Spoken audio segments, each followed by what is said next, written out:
don't know if I'm going to be in London for 3 years or 10 years or whatever. So let's keep looking for real Premier League jobs that look good on the CV. You can hang your hat on, that sort of thing. And then the Spurs job came up and I was like, I have to get this job. And so I got invited for an interview and I was supposed to be going away over Easter. So I cancelled that holiday and just locked in for like 4 straight days. And then I started looking at the business itself. Basically did like a business review. Broadcast is obviously locked in for the next 5 years, but I think commercial is an increasing importance, that sort of thing. And then I was looking at the competitors and the other teams in the league. We overtook Chelsea and Arsenal for the first time in commercial revenue. Do you think that's going to continue? I'm sort of picturing myself in the role already. I think they told me there was 800 people that applied for the job, and I got it. Hello and welcome to the Sports Grad Podcast, the ultimate guide to make it in the sports industry. I'm your host, Nathan Peroni, and on this podcast, I chat with people in industry and find out how they got hired into dream jobs in sport. If you want to know what people are doing to break in and grow their career, make sure to follow the pod and subscribe to our newsletter for even more advice. Or if you want to give yourself a competitive advantage in the job market and put your career on a rapid new trajectory, go to our website and apply for the next cohort of the Sports Grad Method program. Now, coming up on the show today is Phil Speake, Head of High Performance Operations and Finance at Golf Australia. Phil is a qualified chartered accountant who has blended 7 years of experience in professional services early in his career and now has over a decade managing finance and operations across sporting bodies such as Essendon Football Club, Brentford, Tottenham, West United and Golf Australia. As you'll hear, Phil's career has provided him with the opportunity to grow in Melbourne, move to England successfully and return to Melbourne, where he's then shifted roles in industry to operations after several years in finance. Phil highlights the importance of strong professional relationships and how your reputation will enhance your growth in the industry. If you're looking to understand how to transfer finance experience into a career in sport, or how to best approach moving to England, then this is an episode not to be missed. So grab a pen and enjoy this chat with Phil. Hey guys, Ruben Williams here, founder of SportsGrad. We'll be back to the episode in just a second, but I just wanted to take a moment to tell you about the SportsGrad Method program, which has been helping people land jobs at major sporting bodies in as little as 14 days and doesn't require you to take out a massive debt to get started. If you are looking to make a jump into the sports industry, but nothing seems to be working for you right now, then why not apply for the SportsGrad Method program? Inside, you'll get given a proven playbook and a one-on-one industry mentor, as well as access to the SportsGrad network, plus much, much more, all of which have helped people land over 800 roles in sport. If you're ready to back yourself and fully go after your career and not let life get away from you and wonder, what if I'd only given that a shot? Then you're the kind of person who we'd love to work with. So head to sportsgrad.com.au/program and you can apply to join us. Phil Speake, welcome to the Sports Grad Podcast. Mate, great to be here, mate. Thanks for having me on. And it's been a while. It has been a while, but clearly the audience have just been peppering the inbox and the DMs and get Phil Speake on. He's got a story to tell. He's an inspiration. So, very good to be here. You are. Thanks. We're recording this just before the Premier League season's over. You're a big Spurs man, and Yes. we'll get to the fact that you actually worked at Spurs too. But how are you feeling? And when this comes out, you'll either be very wrong or very correct with what you're about to say. Yeah, I think we're going to make it. So we've got 2 games left. Chelsea is next away, and then the final day at Everton. Home to Everton. I reckon we can get a point at Stamford Bridge and then 3 points at home, and we're home and hosed. We're safe. And I think West Ham, I reckon they're going to get maybe a point at Newcastle, and then they've got Leeds on the last day. Even if they win that, we're through. That's what I reckon. Yeah. So put it in the book, and we'll see when the podcast comes out. We'll see if I'm right or sadly You're a wrong. sad man. I think VAR saved you a little bit with Arsenal as well. Yeah. Anyway. Well, we won't talk about it. No, that's another story. Accreditation, what have you got for us today? I think you've already got one of these because my friend and colleague Josh Martin came on the pod. It's the Access All Areas Pass for the Australian Open Golf Tournament that was held at Royal Melbourne in December last year.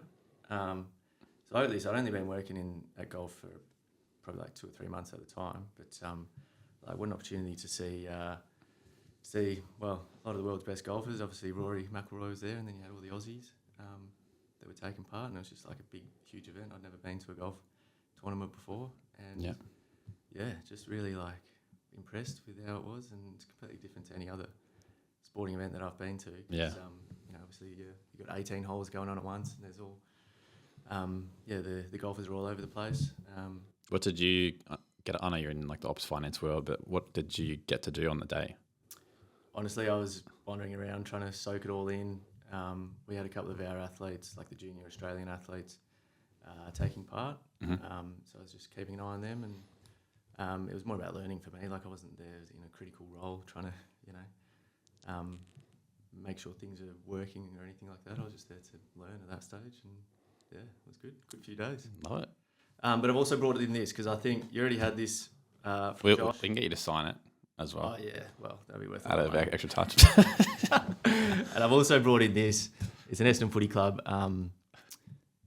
Business card from back in the day. I don't even know why I had them because I never gave them out. I think I got Where were they sitting? 199 left. Were they in your car or like somewhere They're in at home? this closet at home. So anyway, that'll you'll be very pleased. Is your to see mobile that, still? Is that still your mobile?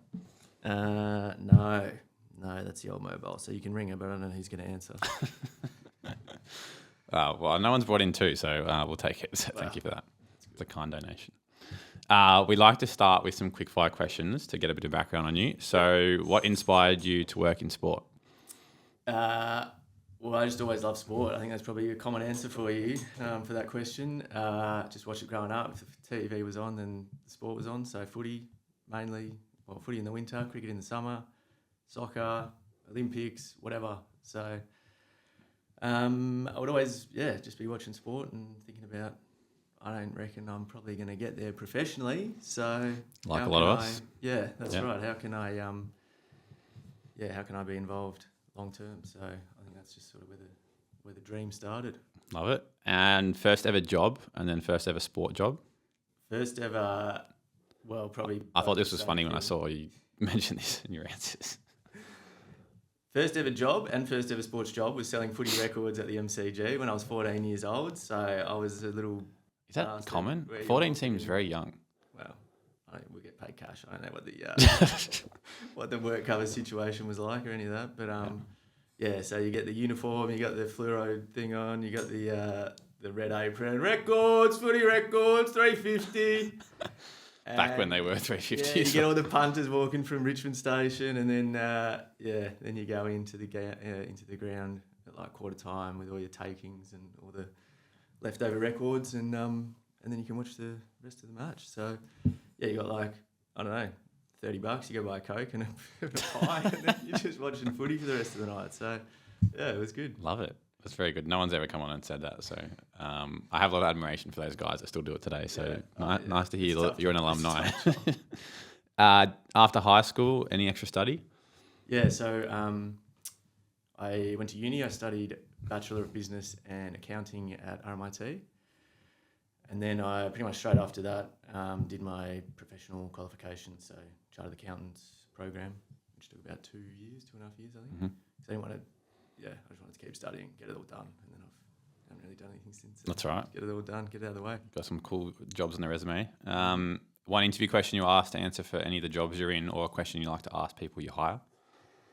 Yeah, so I think I probably look at this one a little bit differently, where I think when you are going to a job interview, you need to understand that there's probably two or three questions that you're going to get asked straight up, and you need to not be umming and ahhing about it.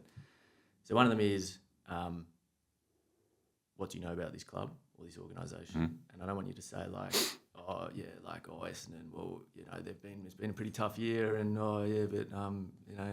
like talking about on-field stuff or whatever. You got to know, the club was formed in 18 whatever.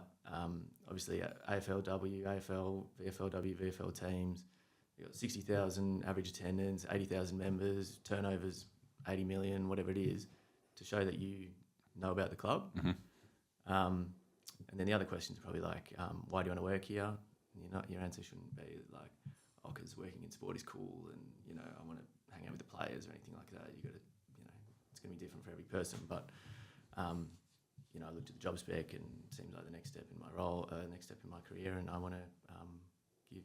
I think I've got a lot to give, that sort of thing.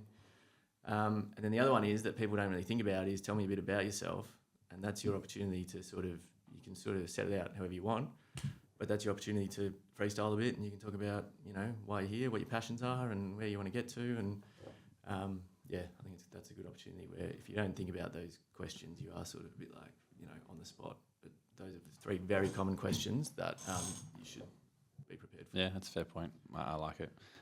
Book or podcast recommendation that's helped you? In your career? Yeah, well, I mean, I do read a lot, like all sorts of books, and do read like personal development and biographies and all those sort of things. But nothing. I remember I always get like inspired at the time, and I don't really resonate with anything long term. So you don't hang on to it. I think I find that as well sometimes. So you're reading stuff about like Phil Knight, the shoe dog, the Nike story, and it's like, oh, this guy, wow, inspiring, because he always believes in himself, and he just kept raising the stakes, and he kept buying more and more stock and rah. But like, that's great, but it's not going to affect me day to day. Like, it's inspiring. I think probably like one podcast that sort of resonated with me at the time was when I was at Tottenham working in the finance department.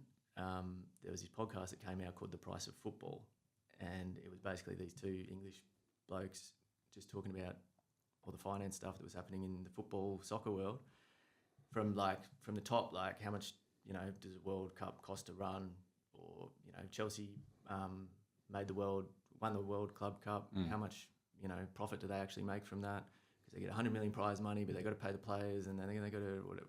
Yeah. So is that still running now? I think it's still running. It might be running out of topics to discuss, but they also the thing I liked about it was they also talk about like the ground root stuff, and like what happens with I pay £500 subs for my team. Where does it go? Do any Sunday league teams make a profit? Yeah. They talk about sort of the whole spectrum. So it's cool. It's I'll have to check it out. Interesting pod, yeah. And last one is, if you could try another job in sport for a day, what would it be? Yeah, well, I've been fortunate where I've done sort of my, I started off in finance, and that was my sort of bread and butter. And in that role, you're quite central. You have access to touch points with a lot of other departments and areas. And then I've gone into football operations and been athlete facing and all that sort of thing. So I'm pretty happy with what I've done in the past. But I think there's one area which, when I was a kid, like I told you, footy was always on the TV. I would love to be a commentator for a day and see what they do, because I remember Bruce McAvaney and Sandy Roberts and Dennis Cometti commentating back in the day, and I was like, oh, this is like the sound of my childhood, basically. Yeah. And I don't know how. I actually don't know what their day would look like. Have you met many commentators in person? I don't think so. No, I know I spoke to you before we came on air, and I've had David Bashir on here a few weeks ago. Yeah. Did you ever meet Bash at Western? I think I met him in passing. But yeah, okay. No. He's a good man. Yeah, he's got an interesting story, I'm sure. Maybe he can take you to the next World Cup. Wow. And commentate. All right, let's do it. Yeah. Just hook us up, mate. I want to take you back to your start of your career in the finance world. So after nearly 7 years as a senior analyst in professional services, you started your career in sport working for the Bombers, like you said, with your lovely business card, as an assistant accountant. Do you want to just speak to how you transferred the skills and knowledge from what was 7 years in professional services into landing that job at the Bombers? Yeah. So it was actually really easy. So I was grateful that the first job, the professional services job, I didn't realise pretty quickly, after a while, that I didn't want to do it forever. I wanted to get into still sport. A good stint, like 6 to 7 years. Yeah, well, so that was just to digress a little bit, it was called a cadet accountant. So when I was 17, I finished high school and I went straight into that job full time, and then I was studying part time at uni. Okay. So that's why, I was filing for 4 years probably before I did anyway. But the benefits from that job were work ethic, understanding the numbers, and learning Excel and all these technical skills and all that sort of thing. So that sort of set me up to move across to the job at Essendon, and it was towards the end of my time at the insolvency firm that I thought, this is not me forever. So that's when I said I want to get into sport. And so, like you said, I went from senior analyst to assistant accountant, which is probably 2 steps down, and took a big pay cut and all the rest of it. But I was like, this is a long-term thing for me. And so, that was a conscious decision, and I backed myself to sort of grow with the role and improve, and that's what ended up happening. Did they say you're coming in overqualified?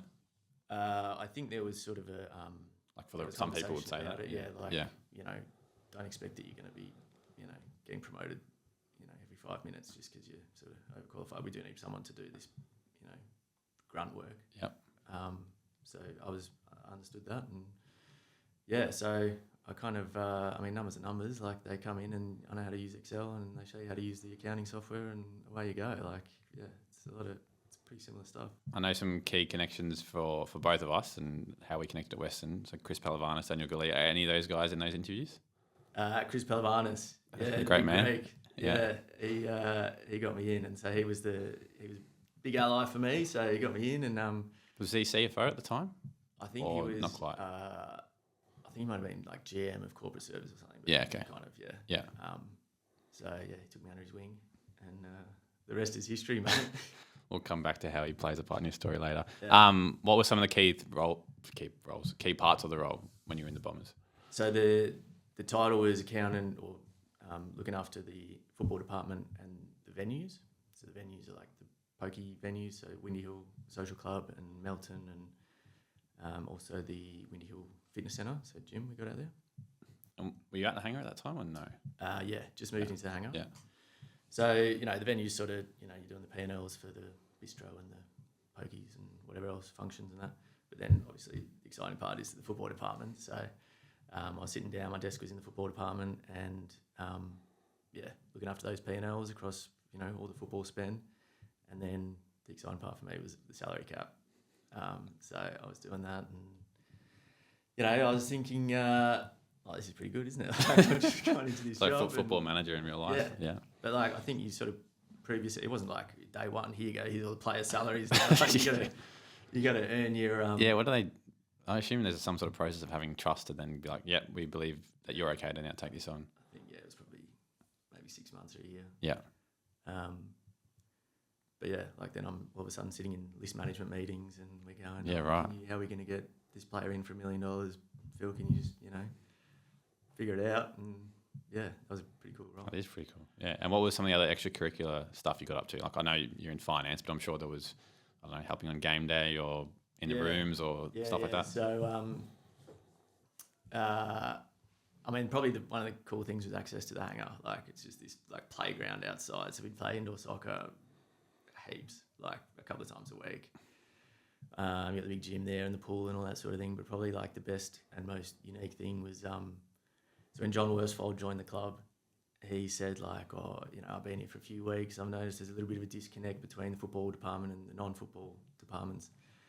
So I'd like to offer all the staff in the admin space to, for one of our training sessions, maybe the skills session on a Wednesday, come down and just be a part of the training session. So we'll get you the uniform and you'll just be collecting footies or running waters or, picking up cones, whatever it is. Yeah, nice. And I was like, sick, yeah, I'm coming. I'm definitely doing that.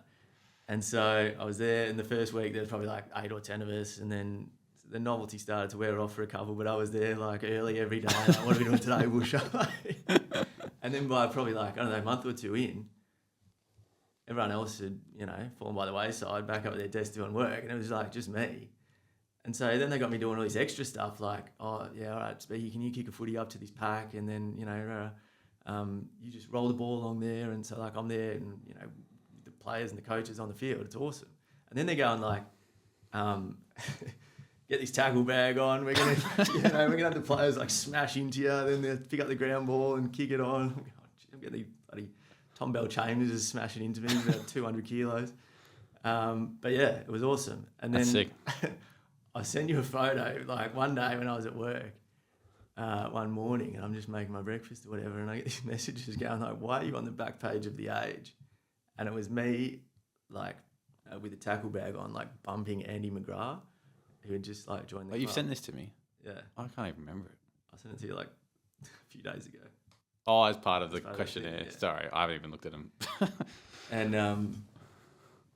so then I was just on the back page of The Age. Yeah, wow. So that was pretty weird. Did CP ever have any, and the finance team have issues? How much hours are you committing to doing all the training? It's probably 25 hours a week. No, it was an hour. It was an hour, maybe 2 hours a week. Yeah. And Chris was yeah, man, go for it. It's sick. And that's awesome. Yeah, I think it worked to an extent. The admin staff and the board department were a bit closer, and I definitely was. I was loving it. The other question I was going to ask was how did you build relationships with people internally? Yeah. You've always been a very culturally beneficial part of any business. I know that's part of why I loved working with you at Western. But how I imagine that is one example of how that built culture and relationships with the footy department. Yep. Yeah. What was like your approach to building relationships and trust, I guess? Yeah, I think probably the main thing is like I kind of like to formalise it at the start. So it's like, let's grab a coffee, especially with your key stakeholders, like the people who you're going to be dealing with a lot. And I think like obviously having a good relationship greases the wheels a bit, makes things easier. If we get along and ask you to do something, you're much more likely to do it.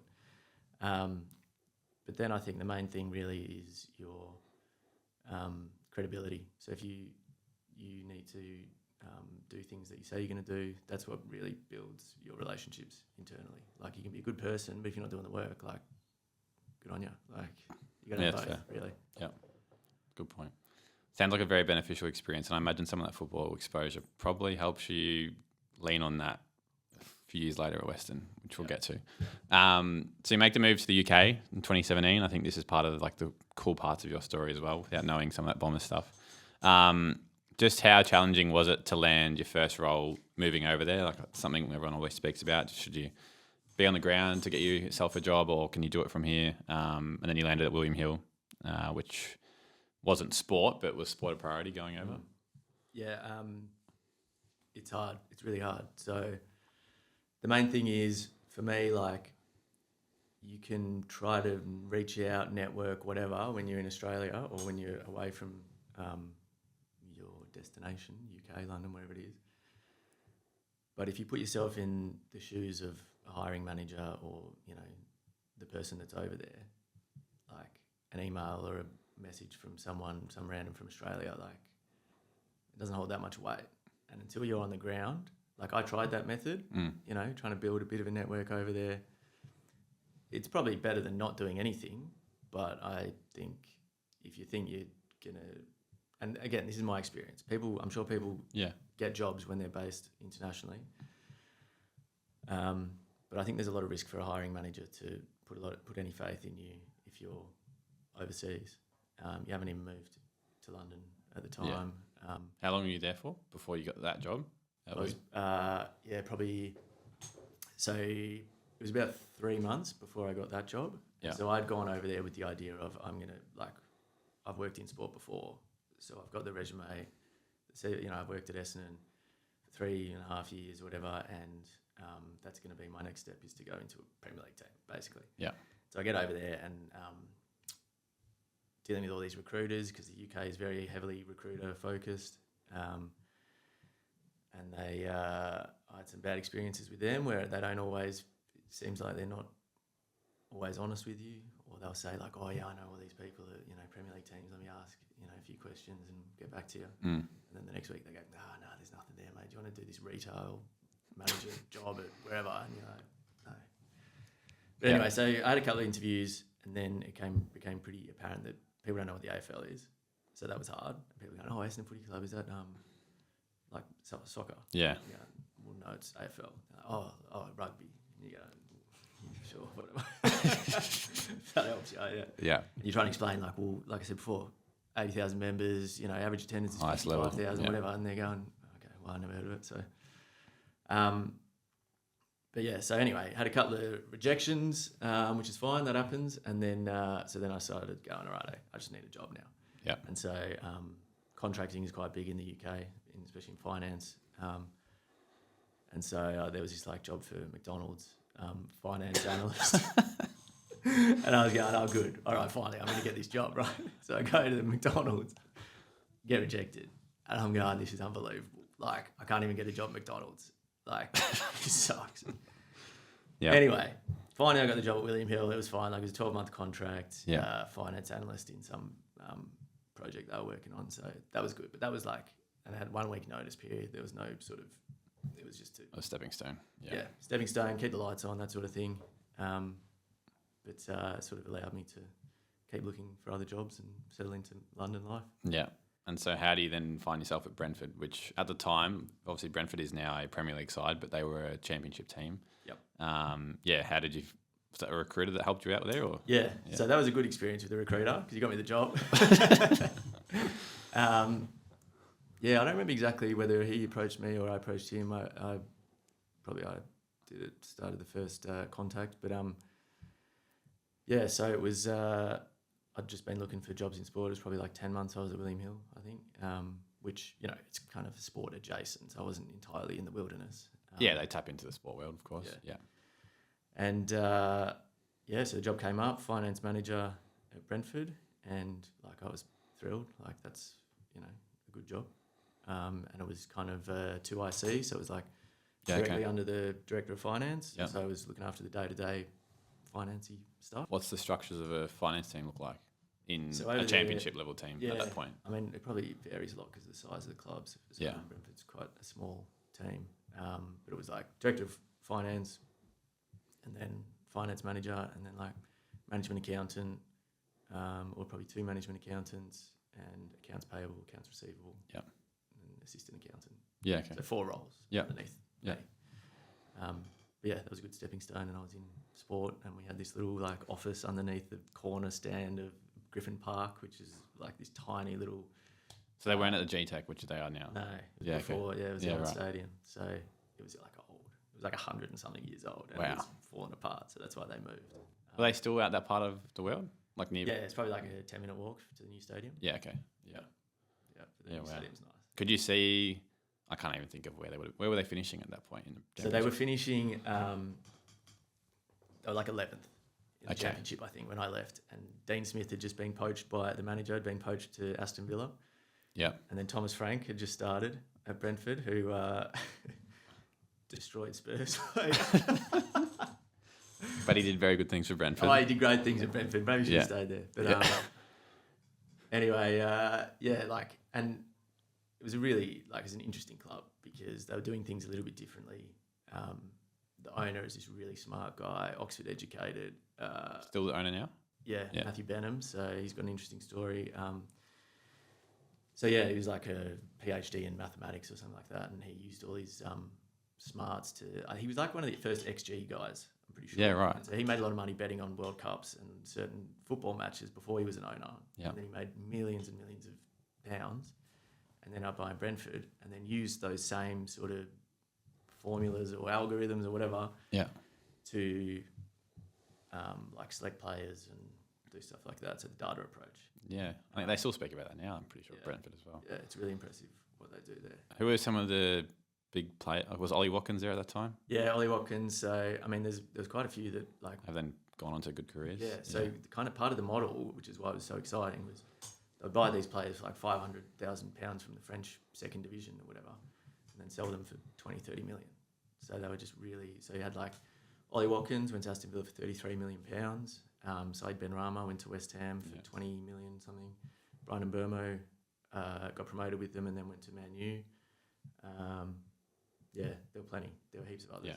And we're doing salary cap there as well? Yeah. Well, there's no salary cap, but payroll and those different scale numbers. Different scale, but they it was just wild to see. Like they actually did have a cap on what they would pay players. So just because the club chose to? Yeah. Okay. Yeah. Internal. So right. They still do that, but it was like, I don't care how good you're playing. Like that's what we pay. What was like your coolest experience there? Obviously, you spoke about some of the stuff with the Bombers. Like, it was probably just like working at the stadium. So even though like it was this old decrepit sort of shambles of a building, like it was still cool to championship level club. Yeah. Yeah. And also, I've been in London for probably a year at this time, and I'm like, I'm in sport. Like, this is what I want to be doing, right? And the main sport, that's for England, yeah. Yep. Yeah, so that's probably the main thing. And then, so when we'd have, in the championship, you got like 46 games a year. And so there's midweek games all the time, right? And so on a Wednesday or a Tuesday or whatever, I'm working at my desk till 6 o'clock or something. And then I like walk 10 steps up to the seat and like watch a game against Sheffield United or something. Like that was pretty cool. Yeah, that is good fun. Now the next big one is at Spurs. So you're a diehard Spurs fan, like I said. Yeah. This must have been dream job type scenarios, and from some of the notes you've given me, there was a big preparation for it. Where did you see it, and then what did you do to prepare for the interviews? Yeah, so this is part of the story. I was at Brentford for about nearly a year at this point, And I sort of like was looking at Premier League clubs a bit. I was happy at Brentford and it was a good job and everything, but I was like, I don't know if I'm going to be in London for 3 years or 10 years or whatever. So let's keep looking for, real Premier League jobs that look good on the CV, you can hang your hat on, that sort of thing. And then the Spurs job came up and I was like, I have to get this job. And so I got invited for an interview, and I was supposed to be going away over Easter and just like cancelled that holiday and just locked in for like 4 straight days and worked on. So I'd given them my resume, but I basically went through every line in my resume. So thinking, the process of a job interview, they're going to ask, so if they ask any line from the resume, what's my answer? And I need to, respond straight away with detail and all that. And then I started looking at the business itself and like basically did like a business review. So if any things come up, like I can show off a bit if I go, broadcast is obviously locked in for the next 5 years, but I think commercial is an increasing importance, that sort of thing. Could you find all those reports online? Yeah. Like easy, it's not all public. Yeah. So like annual reports of the Premier League club or anywhere really. And then like the league and especially like now, AI could probably do all that in 2 hours. Yeah, true. Like it would have saved so much time, but it's probably more impressive back then Yes. when I did it all. And then I was looking at the competitors and the other, teams in the league. So, we overtook Chelsea and Arsenal for the first time in commercial revenue. Do you think that's going to continue? So I'm sort of picturing myself in the role already. And there was like, I think they told me there was 800 people that applied for the job, and I got it. So you're preparing like that for the first interview? Yeah. And then there's a second interview? Second interview. Is it like a presentation or something? Or? Nah. Just meeting more people? Similar. Yeah. It was meeting with whoever, like the director of finance or whatever. Yeah. So, yeah. Third interview, or that was it? No, thank you. Did they say this to you post getting the job? It's like everything you did in that presentation just blew our mind. Yeah, pretty much. Yeah. But also, I have done that since as well, that approach. Maybe not to that level. Yeah, okay. But if I've got a job interview, I want to leave everything on the table, but it doesn't always work. That's like, you can give your best, but you're always competing against other people.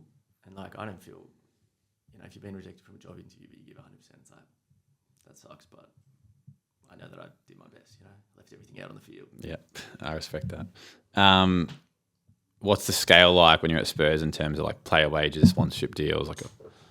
Obviously we said Brentford's a big different scale to like the Bombers, but Spurs, I can't even imagine. It's huge. It's like, completely different level.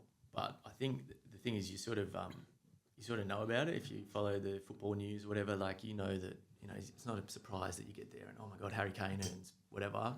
Or like, we signed a AIA sponsorship for £50 million. Like, you already sort of know about it in the news. So every now and then it's like, oh wow, like this is real. Like looking at the player payroll for a month or something, and it's like this bloke gets paid £1 million this month because of his bonuses or whatever. Like that's a bit like, well, okay. But day-to-day stuff, like it's reported so extensively, especially in the UK press, where it's like, but for the most part, from what is that because they have to report it? No, they don't. Where's it get out? Leak it or okay. I don't know how it works, but with It always fascinates me. The commercial stuff, the clubs want to, say, tell them we got this great deal. Or something. But the player stuff, I don't really know how it works. Yeah, this always seems to get out. I was like, who's doing this? Were they at the new Tottenham Hotspur Stadium at that point? Yeah, so they just moved in. Because I imagine that then opened up all these new revenue streams, and was that part of your role as well?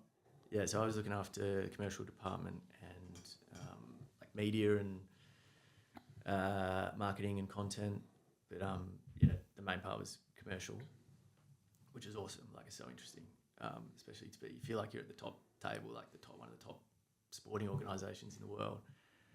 And it's just this like creative thinking, and I think it's a focus on the alternative revenue streams, not just a match day. Because when you think about, you're a Premier League team, you're playing in 19 Premier League games, maybe a couple of FA Cup and League Cup and Champions League. So maybe you're open for 25 or 30 match days a year, but you've got this £1 billion stadium. So what else can we use it for?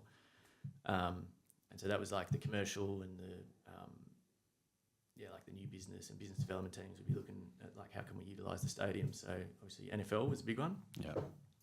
Did they have that locked in from the get-go? Because they're already playing at Wembley. Yeah. But, Yeah. So I think that was part of the deal. Yeah.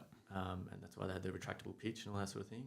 And also the like concerts, so Beyonce and Pink and Foo Fighters and Lady Gaga and all that. So it's interesting when you go and walking through Tottenham and there's all these Lady Gaga people dressed up in their kit, which is a little bit different to what you get on a match day. Yeah. Stadium tours as well, like there's the walk across the roof. Yeah, stadium tours, the sky walk. Yeah. So you walk along kind of like Adelaide Oval or whatever, where you can walk on the roof of the stadium, look out over beautiful Tottenham. And then they got this like bungee jump off the side of the Oh really? I didn't know back that. of the stadium, yeah. And then now they got like go-karts through Yeah, I've heard that one, yeah. underneath, like in the car park or something under the stadium. I haven't seen that, but that was in the works. So yeah, it's just there's all sorts of different revenue streams, and then it's all to impact the bottom line, hopefully. But I think the fans get the picture that the club's focusing on all this like miscellaneous stuff rather than the football club and the on-field stuff. So I don't necessarily disagree, but Did you meet Daniel Levy? yeah, Daniel was in the office Yeah. a lot. He's a very smart guy. And if you do a piece of work that's going to be in front of him, you want to make sure that it is 100% correct, because he has got this eagle eye that will pick out any little number. You could give him 100 lines and you'd be like, what's this one little thing here? That's like 2% off. You'd be like, oh yeah, okay. I'm going to check. Yeah. What was the connection like with other staff? I suppose firstly the staff. There's a lot of other Aussies in there, a lot more English people, and then player relationships. Like, how is it with like Sonny and Kane and all these guys? Yeah, so the staff, London's a great place in general because I think you get a lot of people who come from all over the world, really. So you get people from all over UK, obviously. They want to go to London because that's where the big jobs are a lot of the time. And then people like me or from Europe or wherever, a lot of people just move to London because it's one of the biggest and best cities in the world. And then to be inside a successful Premier League team, was successful at the time, the Champions League and all that sort of thing, just made the Champions League final. Did you just miss that? Or, I think I was in my I'd accepted the job and then the Champions League final. Yeah, okay. Around then. Yeah. But yeah, so it's just this exciting sort of environment where people are like, it's this say yes mentality. Like, people are feeling fortunate to be in London and working at a Premier League team, and exciting things are happening, and it's really cool. Onto the player question, man, it is like you can't access the players. It's like 4 times. Okay. So the interesting thing is, I think it's quite common in football teams. You got the stadium, and so we were based at the stadium, like all the admin staff, non-football, and then about 5Ks up the road, in Enfield is Hotspur Way, which is the training ground. So that's where all the football staff are. And unless you have a reason to go there, like a marketing, PR, media team kind of thing. Yeah. Or commercial. So I had a few meetings up there to meet with certain people, but you have to be like on the security list, and there's gates, and like you can't get in. It's not like you can go up and swipe your security pass and go, hey Sonny, I'm just here to watch training, mate. Yeah. So like you're not kicking balls like at the Bombers. No, it's a little bit different. That would have been sick though. So yeah, it's totally different. And I mean, yeah, I think it's sort of because it's such a big club, and there's I think they got hundreds and hundreds and hundreds of staff. There's a percentage of probably nuffies that if they were allowed access to the training ground, they'd want to be getting photos with the players while they're having lunch or yeah. Was there many or any club all get together end of season events or something like that? Yeah, I think they'd have like an end of season thing at the training ground where a few of the players would rock up. But it was definitely like the players are like treated like gods basically. Yeah, okay. Yeah. Interesting. Well, you returned to Australia post that, and speaking of Chris Palavanis before, who shout out to CP. He's currently the CEO, I'm pretty sure, or COO of COO of Al Ain in the UAE Football League. They just became champions as well. They sure did, undefeated.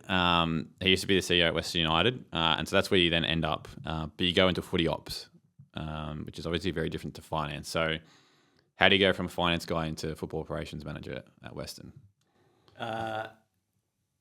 So I mean, I think it's not that uncommon. So I think if you think about like operations, to be good at operations, you probably need to have like good organisational skills, good communication and relationships and that sort of thing, good attention to detail, and those are sort of skills that you kind of build up if you're in a finance role or in the finance roles that I was in. And then you probably also have to have, knowledge of ball. Yeah, bit of ball knowledge. So you got to ball knowledge. Yeah. So you got to understand those sort of things, and like it's basically going from the finance role to the football ops, like it's a completely different job, and it took me a while to learn the basics, but I think you got the transferable skills there. I imagine the understanding too of player wages and that financial world probably gives you a big up as well. Yeah, I would say in an operations role, it's probably good to have a distinguishing feature. So whether it's finance or whether you've been an athlete before or you've got, whatever it is, you grew up in working, volunteering at a footy club, whatever. I think that can distinguish and give you sort of an added benefit. And so for me, it's finance, so I can, be a safe pair of hands with a budget or doing a salary cap sheet or any of that sort of stuff. And I think it took a few months to sort of get my feet under the desk into the role. But it was awesome. It was really cool. Was it weird going back to the hangar? Because Western was based at the hangar at the time. Yeah, it was so weird because I left like 6 years before, and my first day back, walking into the hangar again, like, I've gone back in time. But it was actually a really weird and quick exit from London. So on the Friday, my last day in London, handed back the keys to the apartment, had my last day at work, and then flew out to Melbourne. On Friday? On the Friday, all in one day.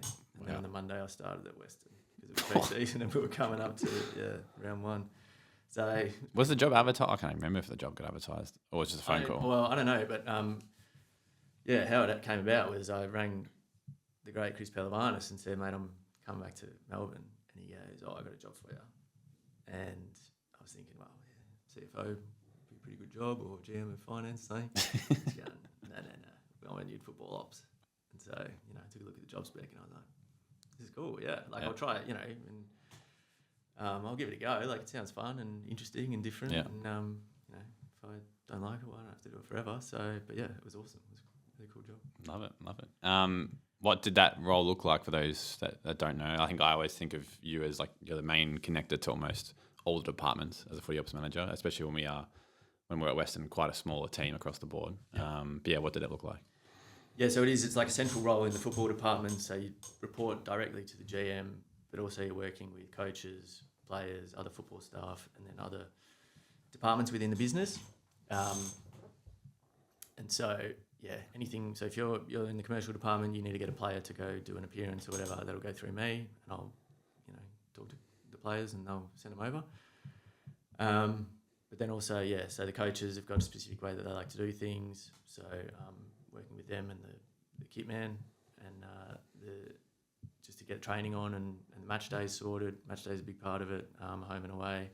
So obviously the away match day, team travel, so flights, accommodation, buses, and all that sort of stuff.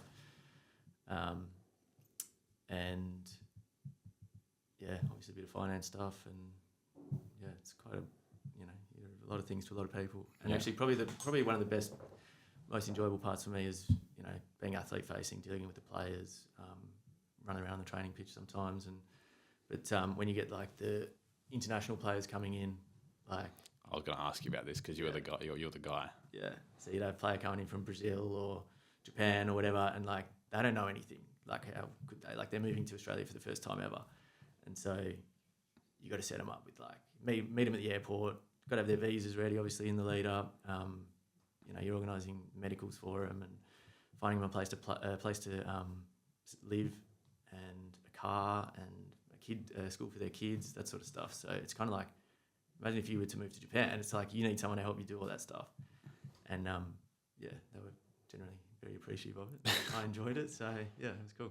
I know you used to have the seat next to your desk. It was like the Japanese seat, I think you used to call the it. Japanese players would always come in and ask me to do stuff for them, but No, it was fun. It was really cool. I liked doing that. I won't get into like the finer details of sadly how the club went into administration last year and is still trying to recover back. But just from like a player perspective, obviously the players had to find new homes, move clubs. Like from your role, what did that look like as well? I imagine it was quite challenging. And yeah, it was tough. I mean, I think we, as a club, we basically, well, as a football department anyway, we set ourselves up in the best possible situation because we were going through all that stuff all through the year, but we finished third on the table, and we had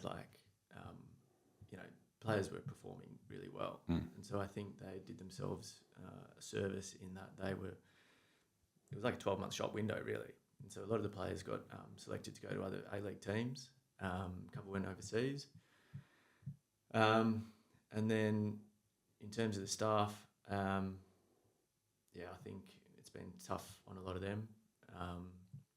Obviously, some are able to, move into other roles within the A-League or within sport. But yeah, not everyone. So it was a tough time. And yeah, definitely I was one of the fortunate ones where I was able to, wasn't out of the sporting industry for too long. Yeah. So. How different was it as well, just on the last thing on Western, going from Spurs, as you said, you get hundreds and hundreds of staff, players that you can nowhere near get to. Yeah.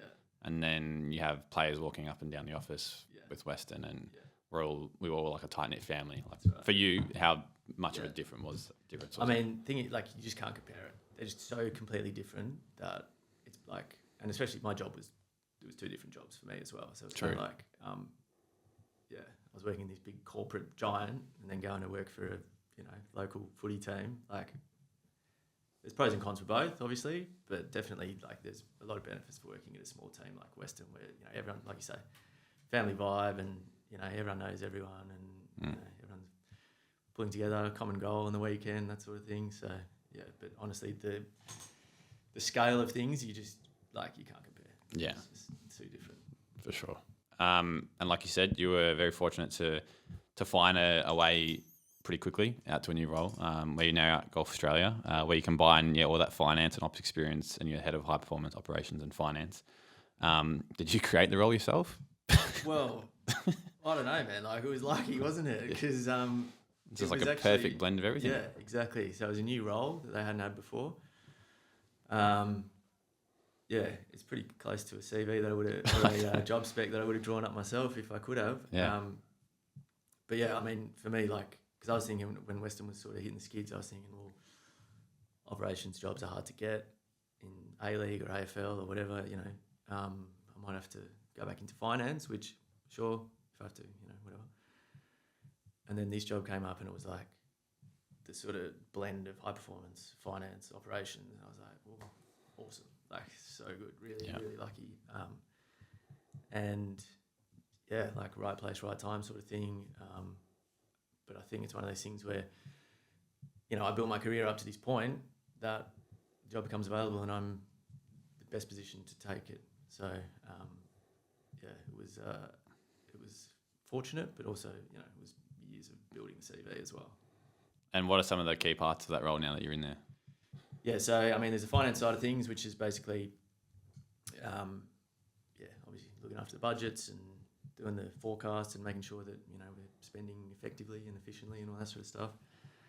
And then, so the operations role sits sort of between the two high performance directors, which is pathways and professionals. So pathways the junior, 12s, under 12s up till just on the cusp of going pro.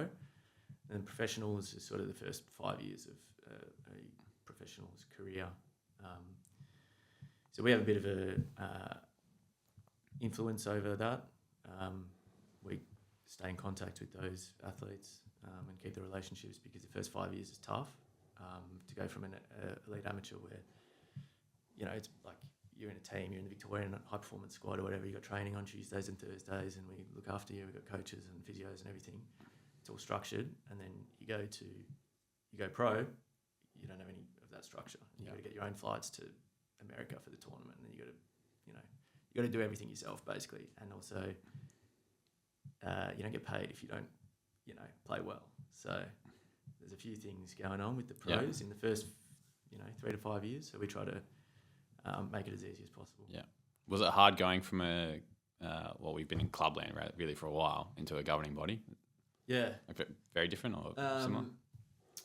I think, so probably the big difference for me is the in football clubs, like high performance, i.e. the football department is the number one department, right? Like we exist so that the team wins matches. Whereas at Golf Australia, like the high performance department is just one area. So there's also, other departments that have KPIs as well, obviously, and they're trying to grow the game of golf. So just because, one of our players wins a tournament on the weekend, like great, that's awesome, but that's particularly good for the high performance department, whereas for the participation team or places to play or, like they've got different KPIs and goals or whatever. Yeah.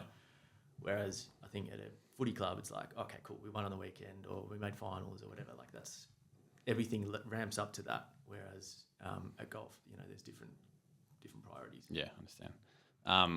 I know you spoke to me about this off air before we started, but I think I want to bring it up because it's a good story. Why they call you Firehorse at work. So back at Western, everyone called you Speake, based on your last name. Yeah. But I think for people listening, like it's a good story of like fitting in culturally, being yourself, being a bit lighthearted. Yeah. And no doubt now you're feeling a bit more comfortable. So you said to me there was a workshop with staff, high performers, and then got to the end of the day and it's like, he's got to do his finance discussion and no one wants to hear about finance. That's right.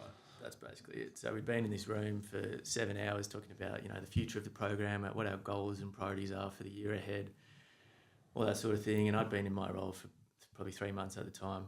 And I had this 30-minute slot at 4:00 on the Friday afternoon or whatever it was. And I was like, no one wants to hear this crap about the budget or whatever. So I was like, all right, well, I got to, start off with something a bit, exciting. And, so I did a bit of research because it was coming up to Chinese New Year time and it was the year of the horse.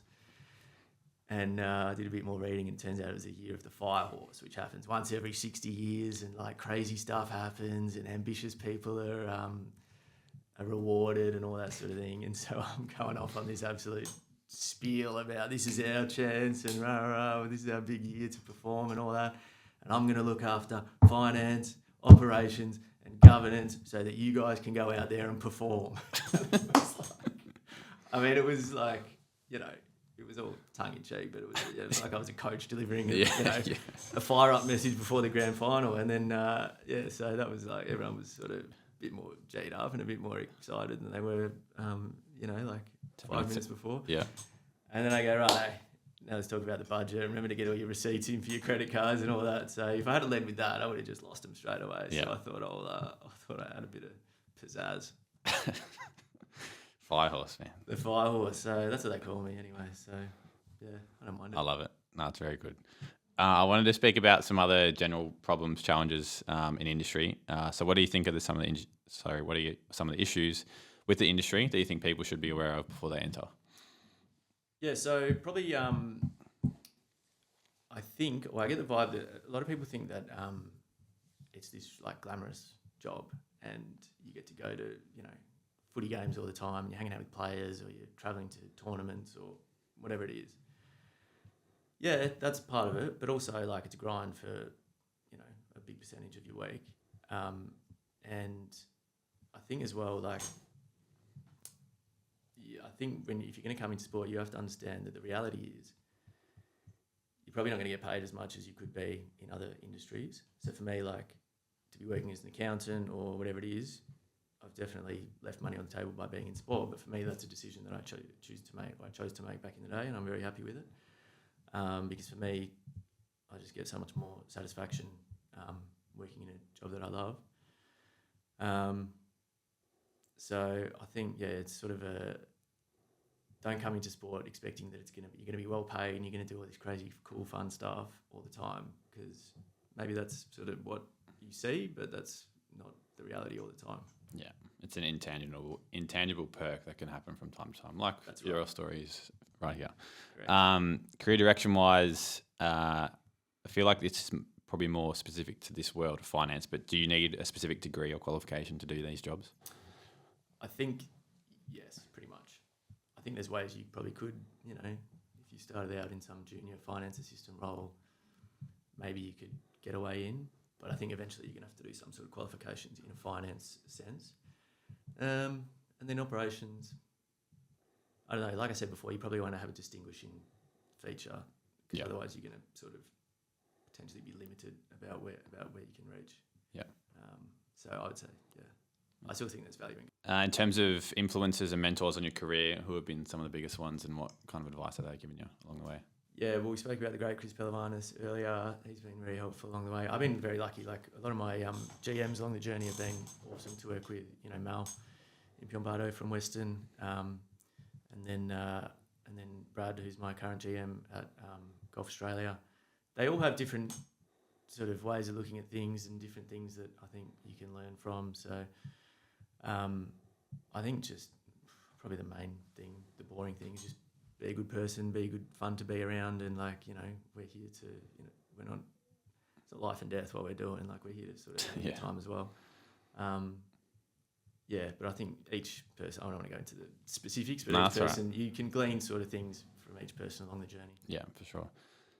This is a bit of a fun one, but if you had to go back in time and someone said, I'll give you $1 million if you can land a job working in, let's say, sports finance, and you got 30 days, how would you approach it? So I would go to a VFL club and say, I want to sponsor you for $500,000, but I just want to do the books one day a week. But I assume you want the non-smart ass answer. No, well, it can get creative. I've had people come on here and say, do this for me and I'll give you like 500,000. Yeah. Well, so that's kind of similar way. I think to take it in the right spirit, I think it's probably not like you need to be a finance manager earning $100,000 or whatever. It's probably like, how do you get your foot in the door is how I probably choose to take the question. So I think it's if you really had to do it in 30 days and like you're desperate and you're going to, you know, miss out on $1 million if you don't do it, then you probably want to get in front of as many people as you can and immediately capture their attention with what you can do. And you basically go, right, I've just graduated from uni or whatever. I'm happy to do, I'm skilled in these areas, Excel, accounting, AI is probably a big one that especially smaller organisations wouldn't be completely across, and there's probably maybe a knowledge gap there at the current point in time.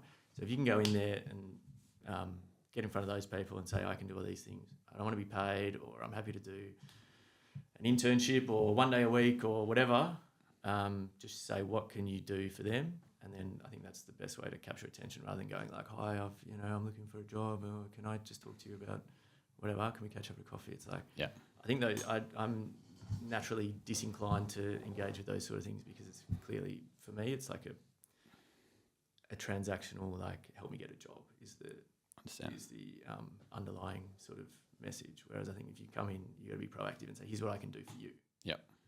Like it. Biggest pinch me moment working in sport? Yeah, so we probably the salary cap is the first one that we talked about before, where I was like, all of a sudden I've gone from, this insolvency, 16 people basically, closing down businesses, to like, wow, I'm actually part of this. Like, I'm sitting in a room with the entire Essendon list management team. So that was pretty cool. And then, just like Tottenham, the match day, like that was part of the reason why I went to London, was to go to Tottenham match days. And so to be able to do it all the time was like a dream come true. Yeah. And then I remember like every now and then I'd walk out of the office and just like look up at the stadium and go, how has this happened? Like, this is incredible. So those were sort of, pretty unsexy pinch me moments, but that's very special moments. Yeah. We do a question from our last guest as anonymous, and then get you to leave on as well. So the last guest has asked, what strategies would you put in place to help grow the AFL in international markets, like how the NFL is coming to Australia and has gone international, or like NRL going to Vegas? So how would you approach from an AFL sense? Yeah. I'll answer the question, but I've got two caveats. One is I don't think we should do it, because I think we tried it multiple times and I don't really see the benefit personally. Like, people don't want to, like, it's our game. Who cares if someone else is playing, whatever. Yeah. Second thing is I'm not a big creative, big picture thinker. So I don't know how good my answer is going to be, but if I think of it from like a football club lens, and and maybe sort of an event lens. I think you'd want to do it, for me it would be in London, because you've got the expat population, you've got the facilities, you can play it at, cricket ovals, that sort of thing. I think you do it at the same time every year. So probably like around now, there'll be like the May bank holiday coming up or just gone. So you say every Monday, the 29th of May, whenever that bank holiday is, that's the game of footy at the Oval in London. And then all the expats come along. The time zone would be like, it would have to start midday London time and 9 o'clock here at this time of year, I think. Kind of like a Premier League game, actually. Yeah. Premier League Early game. kickoff, yeah. And then you get all the expats in, you subsidise the beer costs. I don't know. That's my thoughts. But I think it'd be fun. I would go for sure. Like, if, I'm an Aussie expat in the UK, I would go Of one course. game a year. Yeah. Overall, I don't particularly see the benefit. Also, actually, you might do like, I think what the NRL have done really well from what I've read is like they've built in like tourism and partnerships and all that sort of stuff. And so for this AFL jaunt, I would have like a partnership with an airline or a tourism destination. So maybe you steer away from the Gulf at the moment, but you go through Turkish Airlines, you go to Istanbul, you give them a few days at the Turkish beaches, which are unbelievable. Let them have a little mid-season Mad Monday, and they can have a little hot weather training, and then they come back. They got the bye the next week, and then they, carry on. Like it. All right, like it. But it could work. Let's do it. Who knows? Make it get you in. And the last one from me is, what question would you like to leave for our next guest? Oh, yeah. All right. So I think golf has a reputation of being a bit traditional, doesn't always move with the times. So I would like to know from mystery next guest, what is something that golf could do to appeal? Like, what would make you come to the Australian Open next year if you've never been to a golf tournament? What would make you come? Yeah. And what would make you watch it on TV? Kind of the same question, but what would make you take notice of it? Yeah, like it. We'll wait to see what the answer is. Yeah. Speake, or what's your name again? It's been great to catch up. You're one of my favourite people working at Western, so it is good to see you again, and lovely to deep dive into your story. Like, I've always admired it from afar. We've probably never actually just sat down and went straight into all the cool experiences you've done. So some really good stories, lessons for people listening, and we'll see you around, man. Thank you. Man. Thanks very much. Thank you.